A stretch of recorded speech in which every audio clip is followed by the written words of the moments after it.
പലിശയ്ക്ക് പൈസ കൊടുത്താൽ 27-ാം രാവിലെ പോലും ഖബറിൽ കിടന്നുറങ്ങാൻ കഴിയൂല എന്ന് ഹബീബിന മുഹമ്മദ് മുസ്തഫ സല്ലല്ലാഹു അലൈഹി വസല്ലം. പിന്നല്ലേ ബാക്കിയുള്ള ദിവസം എന്റെ പ്രിയപ്പെട്ടവരെ, ലൈലത്തുൽ ഖദർ എന്ന് പറയുന്നത് ഒരുപാട് മഹത്വമുള്ള രാത്രിയാ. ആ രാത്രി പോലും മുട്ടംതലയുടെ പള്ളിയുടെ ഖബർസ്ഥാനിൽ 1 രൂപയെങ്കിലും പലിശയ്ക്ക് കൊടുത്താൽ അവർക്ക് എന്റെ പ്രിയപ്പെട്ടവരെ കിടക്കാൻ കഴിയില്ലെന്ന് ഹബീബിന മുഹമ്മദ് മുസ്തഫ സല്ലല്ലാഹു അലൈഹി വസല്ലം റസൂലുള്ളാഹി പറയുകയാ.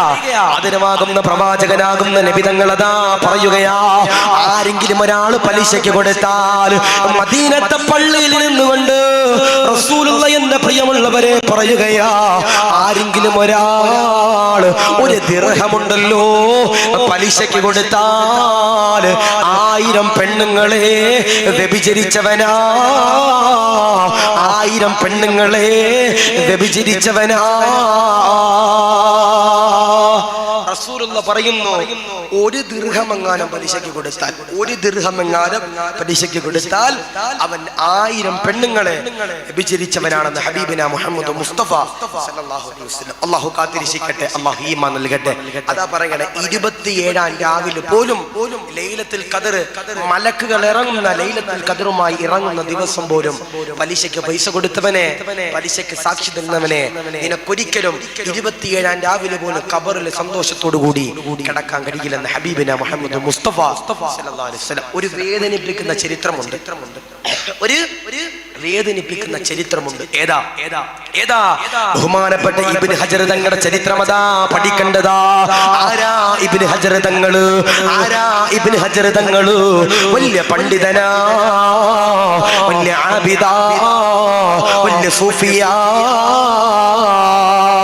ബഹുമാനപ്പെട്ട ഇബ്നു ഹജർ തങ്ങളുണ്ടല്ലോ, പടച്ചവനെ, പരിശുദ്ധമാകപ്പെട്ട റമളാൻ മാസം കടന്നു വരുമ്പോ പള്ളിയിലതാ ഇഅ്തികാഫിന്റെ നെയ്യത്ത് വെച്ചുകൊണ്ട് ഇബാദത്ത് ചെയ്യുകയാ, നമസ്കരിക്കുകയാ, ഓതുകയാ, ഔറാദുകളിൽ ഏർപ്പെടുകയാ, ഖുർആനുണ്ടല്ലോ ഓതുകയാ. ഇബ്നു ഹജർ തങ്ങളതാ ഇബാദത്ത് ചെയ്യുകയാ. ഓരോ ദിവസങ്ങൾ കടന്നു പോകുകയാ. ഓരോ ദിവസങ്ങള് എന്റെ പ്രിയമുള്ളവരെ കടന്നു പോകുമ്പോ 27-ാം രാവുണ്ടല്ലോ കടന്നു വരികയാ. ഇബ്നു ഹജർ തങ്ങളുടെ പ്രിയമുള്ളവരെ പള്ളിക്കാട്ടിലേക്ക് പാതിരാത്രി കടന്നു ചെല്ലുകയാ. പ്രിയപ്പെട്ട പിതാവിന്റെ ഖബറിന്റെ ചാരയുണ്ടല്ലോ ദുആ ചെയ്യാൻ കടന്നു പോകുകയാ. ഇബ്നു ഹജർ തങ്ങളുണ്ടല്ലോ, പ്രിയപ്പെട്ട പിതാവിന്റെ ഖബറിന്റെ ചാരയതാ പാതിരാത്രിയിലെ കടന്നു വരികയാ. ഖബറിന്റെ ചാര വന്ന് ദുആ ചെയ്യുകയാ. എന്റെ പ്രിയപ്പെട്ട പിതാവ് ഈ ഖബറിലുണ്ടല്ലോ കിടക്കുന്നുണ്ട്, അല്ലോ പുറത്തു കൊടുക്കണേ അല്ലോ, എന്നെ നോക്കിയവരാണ് അല്ലോ, സ്വർഗം കൊടുക്കണേ അല്ലോ, നരകം ഹറാമാക്കണേ അല്ലോ എന്ന് പറഞ്ഞുകൊണ്ട് ഇബ്നു ഹജർ തങ്ങള് ദുആ ചെയ്യുകയാ. ഇബ്നു ഹജർ തങ്ങള് വാപ്പയുടെ ഖബറിന്റെ ചാരേ പാതിരാത്രിയിൽ എന്റെ പ്രിയപ്പെട്ടവരെ ദുആ ചെയ്യുമ്പോ പടച്ചവനെ, തൊട്ടടുത്ത് ഒരു പഴക്കമുള്ള ഖബറാണ്. ആ ഖബറിൽ നിന്നതാ ഒരു ശബ്ദമുണ്ടല്ലോ കടന്നു വരികയോ, ഒരു ശബ്ദമുണ്ടല്ലോ കേൾക്കുകയോ. ഒരു പഴക്കമുള്ള ഖബറാ, വർഷങ്ങളോളം ഇടിഞ്ഞു മുഴങ്ങുള്ള ഒരു പഴക്കമുള്ള ഖബറാ.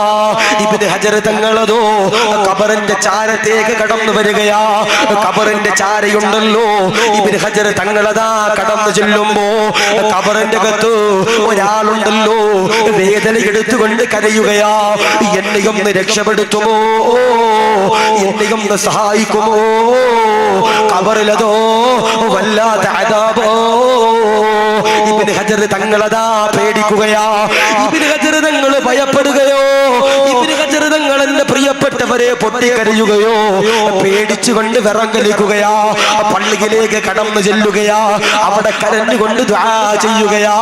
ആരാണെന്ന് അറിയൂലോ, ഖബറിന്റെ അകത്ത് നിന്ന് വല്ലാത്ത ഒരു അദാബിന്റെ ശബ്ദമുണ്ടല്ലോ കടന്നു വന്നു. അല്ലോ പുറത്തു കൊടുക്കണേ അല്ലോ, ഇബ്നു ഹജർ തങ്ങളതാ ഇബാദത്ത് ചെയ്യുകയാ. സുബഹിയുടെ സമയമാവുകയാ. പള്ളിയിലേക്ക് ആളുകൾ കടന്നു വരികയാ. സുബഹിയുണ്ടല്ലോ, നമസ്കരിക്കുകയാ. എല്ലാവരും അതാ സുബഹി കഴിഞ്ഞ് ദുആ കഴിഞ്ഞ് പിരിഞ്ഞു പോകുമ്പോ ആ നാട്ടിലെ ഒരു പ്രായമുള്ള വാപ്പയുണ്ടല്ലോ പള്ളിക്കകത്തിരിക്കുമ്പോ ഇബ്നു ഹജർ തങ്ങള് പ്രായമുള്ള പിതാവിന്റെ ചാരത്തേക്ക് കടന്നു ചെല്ലുകയാ. എന്നിട്ടതാ പറയുകയാ, ഇന്നലെ അതാ എന്റെ വാപ്പയുടെ ഖബറിന്റെ ചാര ദുആ ചെയ്യാൻ പോയപ്പോ അവിടെ ഒരു പഴക്കമുള്ള ഖബറുണ്ടല്ലോ. ആ പഴക്കമുള്ള ഖബറിൽ നിന്ന് രാജാവിന്റെ ശബ്ദമുണ്ടല്ലോ.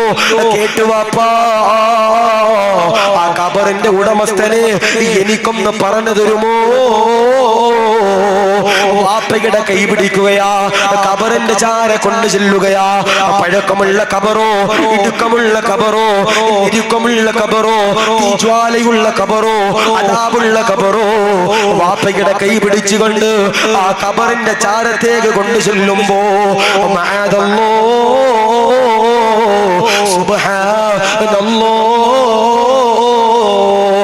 പ്രിയപ്പെട്ട സഹോദരനതാ പറയുകയാ, പ്രായമുള്ള പിതാവതാ പറയുകയാ, ഈ ഖബറിൽ കിടക്കുന്ന ആളെ എനിക്കറിയാവുന്നതാ.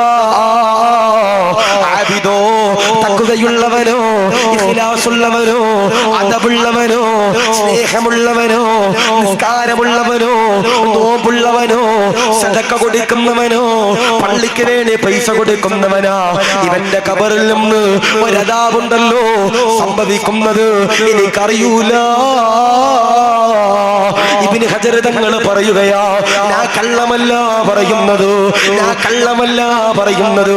ഈ ഖബറിൽ കിടക്കുന്ന ആള് പാതിരാത്രിയില് കിടന്നുകൊണ്ട് അട്ടഹസിക്കുന്നത് ഞാൻ അറിഞ്ഞതാണ് അപ്പാ.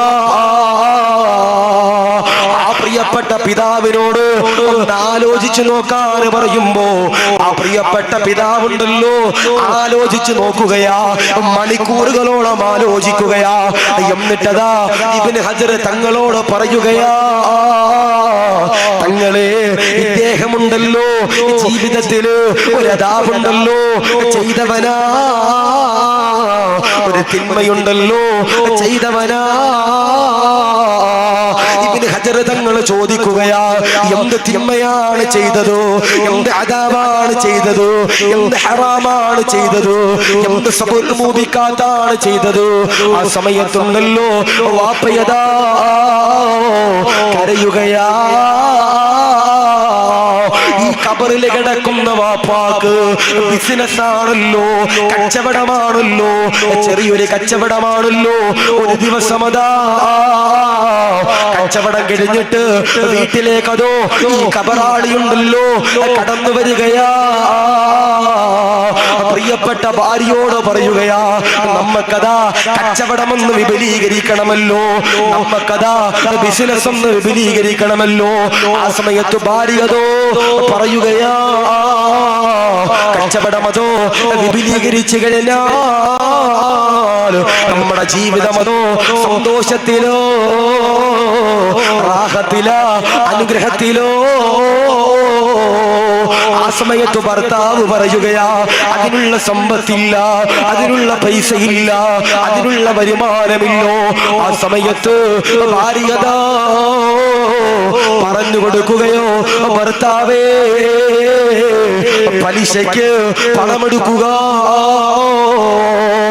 ഈ ഖബറിൽ കിടക്കുന്ന പ്രിയപ്പെട്ട വാപ്പയുണ്ടല്ലോ പലിശയ്ക്ക് പണമെടുക്കുകയോ, എന്നിട്ടതാ കച്ചവടമുണ്ടല്ലോ വലുതാക്കുകയോ. പടച്ചവനെ, മഹാന്മാരാകുന്ന പണ്ഡിതന്മാർ പറയുകയാ, ഖബറിൽ കിടക്കുന്ന ചങ്ങാതിയുണ്ടല്ലോ പലിശയ്ക്ക് പണമെടുത്തുകൊണ്ട് അല്ലാഹുവേ പടച്ചവനെ ബിസിനസ് വളർത്തിയപ്പോ അവനിക്കതാ ഖബറിൽ പടച്ച തമ്പുരാൻ അദാബ് കൊടുത്തെന്ന് മഹാന്മാര് പറയുമ്പോ, നാദാ പലിശയ്ക്ക് പണമെടുത്തുകൊണ്ട് ബിസിനസ് വലുതാക്കുന്നവരെ ഇബ്നു ഹജർ തങ്ങള് കരഞ്ഞുകൊണ്ട് 27 രാവിലെ പടച്ചവനോട് പൊട്ടിക്കരഞ്ഞു ദുആ ചെയ്തല്ലോ. അല്ലാ, ഈ ഖബറിൽ കിടക്കുന്ന ചങ്ങാതിക്ക് പുറത്തു കൊടുക്കണേ അല്ലാഹ്, പുറത്തു കൊടുക്കണേ അല്ലാഹ്. ബറക്കത്ത് കിട്ടാൻ, ബിസിനസ്സിൽ എന്റെ പ്രിയപ്പെട്ടവരെ ലാഭം കിട്ടാൻ പലിശയ്ക്ക് പണം എടുത്ത് കച്ചവടം തുടങ്ങി. ഭാര്യയുടെ വാക്ക് കേട്ടിട്ട് ബിസിനസ് വലുതാക്കാൻ നോക്കി. മഅദല്ലാഹ്, എന്റെ പ്രിയപ്പെട്ടവരെ മഹാന്മാരാകുന്ന പണ്ഡിതന്മാരെ പറയുന്നു, ആ ചങ്ങാതിയുടെ ഖബറിൽ അല്ലാഹു പടച്ച തമ്പുരാൻ എത്ര നിസ്കരിച്ചവനാണെങ്കിലും പലിശയ്ക്ക് പൈസ എടുത്തിട്ട് കച്ചവടത്തിൽ ലാഭം ഉണ്ടാക്കാൻ നോക്കിയത് കൊണ്ട് അല്ലാഹു പടച്ച തമ്പുരാൻ അവന്റെ ജീവിതത്തിൽ ബറക്കത്ത് കൊടുത്തില്ല, ഖബറിൽ അദാബ് കൊടുത്ത ഹബീബിന മുഹമ്മദ് മുസ്തഫ സല്ലല്ലാഹു അലൈഹി വസല്ലം. അതാ പറയണേ, ബിസിനസ്സിൽ ബറക്കത്ത് ഉണ്ടാകാൻ പലിശയ്ക്ക് പണം എടുത്തിട്ട് ബിസിനസ് ചെയ്യാൻ പാടില്ല.